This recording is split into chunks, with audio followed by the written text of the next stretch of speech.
You don't need more healing. You just need a backbone. A bit of a slap, slap, slap. Come on, wake up to yourself. Let's go. Welcome back to Say It With Your Chest. I am your host, Tamara Meyer. And this is a spicy episode because, you know what? I told you I was going to bring a bit more unfiltered, a bit more rawness. And you know what? My last episode, which was a bit of a TED Talk emotional, woe is me. Or even just a bit more, you know what? This is where my life's at. You know what, guys? What I've noticed at the moment is, I don't know, we went through a really interesting period pre-COVID where everyone was very much like, just be positive. And we all kind of just pretended like nothing was happening in here. And then all of a sudden, all of us are like, I just need more healing. I can't do anything until I'm healed. And I'm like, bitch, you have been saying this the last 3 years. And how often have you guys, and again, please excuse me for using this name, how often have you spoken to a Karen? Karen. And if anyone's a Karen listening and you're an awesome Karen, this is not to you. But you speak to Karen and Karen's like, oh, I've just gone through this. I just need some time to heal. And I've just had something else happen. And I just need some more time to heal. And then they say, and then I've been going through this again and my dog died. I just need some time to heal. And they're still at the same place and they haven't done anything. And all they do is complain and say they still need time to heal. Bitch, you're always healing. I don't even know if I'm allowed to say this on YouTube, but I'm going to say it anyway. So here's the thing, right? I'm a big believer of doing the work. In fact, I'm like the queen of avoidance. Like pre-COVID, I was like, everything's fine. Fine. All my friends have this saying of like, I'm fine. The house is blowing up though. And there comes a time where I need to have a conversation with my chest fam and just say, hello, we need to just get over the fact that you're always going to have stuff going on. And this is the thing, right? It's like, how do you determine or how do you, make those decisions on should I be doing this and working on myself? And I kind of wanted to start with that because the thing is, and the truth is, we're always going to have stuff come up. We're always going to be working on something. If anything, there's never I'm going to be really mindful of what I'm saying. There's never going to be the most perfect time because what comes up must come down. It's kind of like the laws of the universe or whatever it's. Again, I'm not going into this too woo-woo nice, but it's more so like, I just want you guys to listen to this because if you've been in this like hell healing phase for so many months, years, whatever, and it's like come whatever June now we're in, I just want you guys to start to get the fuck over it. Like, if that has happened, great. But what's really important, it's not to disregard what's happening. It's not to say that you just need to ignore it. And it's not that I'm not acknowledging you because I know someone's going to go, she's just told me to get over my shit. It's not that. But there's power in still being able to go, okay, look, I'm going through some stuff. I can let it take over my whole entire life and stop me from moving forward. Or I can keep going and maybe even share it. Maybe even take your audience on a journey with it. Maybe this could be a really great opportunity that this stuff is happening because you need to now start talking more about it and not just being in the shit or the healing stuff and not doing anything about it. There comes a time and place that, great, we've heard that a million times, like we're all in this together, like whoop-de-doo Basil. Okay, so what can we start doing in order for us to go, okay, I've done this woe is me moment. How do I just let go of this? How do I keep moving through and being able to still run a business or show up or be there for my cat, dog, best friends, partner? It comes down to the first important thing. One is this, owning it. Own where you're at and own it and say it, you know what, this is where I'm at and that is okay. It doesn't make me less than, it doesn't make me weak. It's not that I'm going to just be in my self-pity party. And you just have to own it. Own it, acknowledge it, be like, cool, this is where I'm at right now. That's okay. What I've seen a lot in that space, right, in the healing phase, and not being able to do something about it, and people stay in that space, you just think the whole world's against you, and really you're just a representation of creating that because you're sitting in that, right? But when you own it from this lens of like, cool, I know this is for a reason. Time to get my shit in order.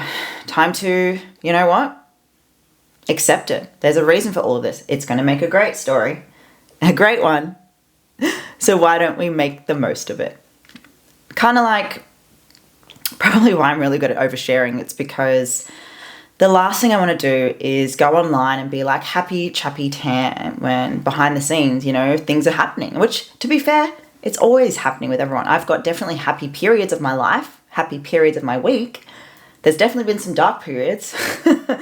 And I think it's, again, when you come back to owning it, the next step to this is communication. What I was really bad at in any sort of relationship, professionally and personally, was telling people what was going on, and kind of more so because didn't want anyone to know, and also I didn't want anyone to kind of like judge me for it. I also was like, what am I going to say? How am I going to explain it? I can just do this all on my own.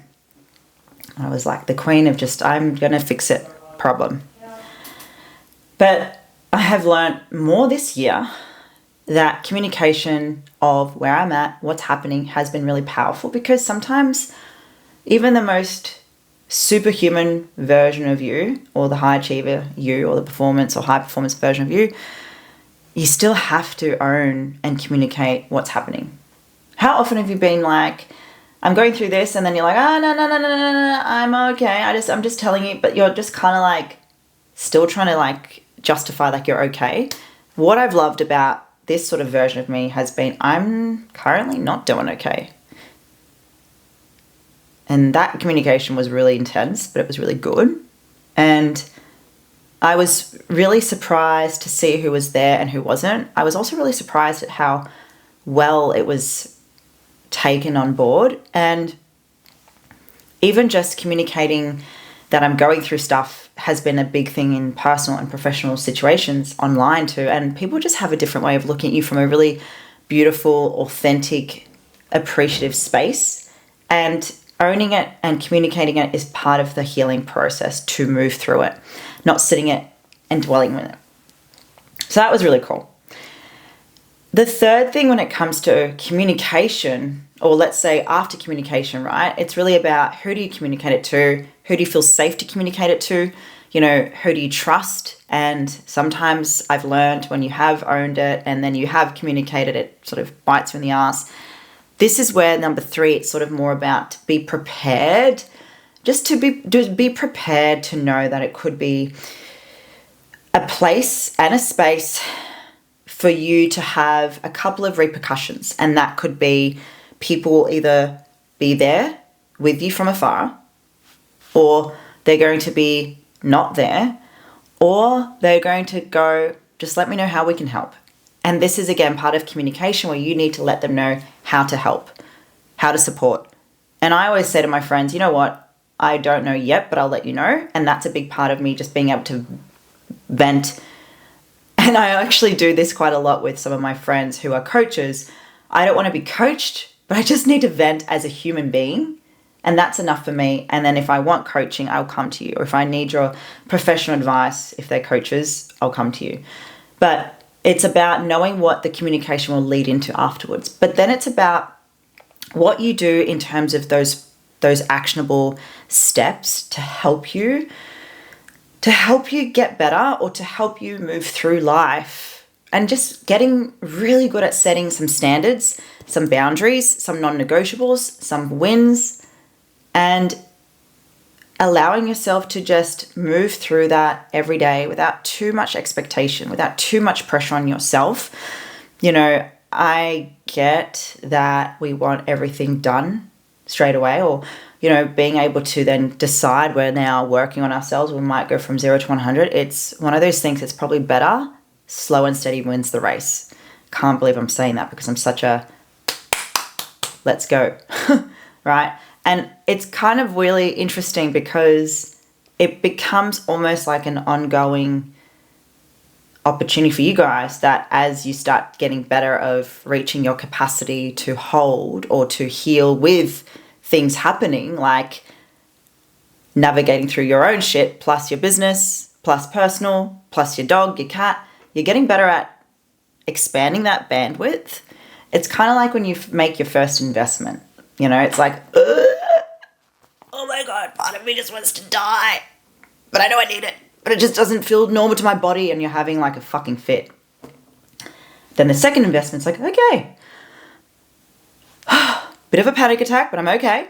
The next one's a bit different, but you get better at it because you're expanding your bandwidth of knowing how to, you know, stretch yourself. It's the same when you're healing and you're using your reality as an opportunity to really expand on how much you can take on, but also not too much, because you're getting better at recognizing what's good, what's not, what you can do. You're getting better at communicating. You're getting better at setting some standards. You know, you're like, oh, great. You know, I can have someone say something to me and then show up online, or I can have someone have a go at me, but then, you know, still be able to sell on stage. You know, these are the things that it's teaching you.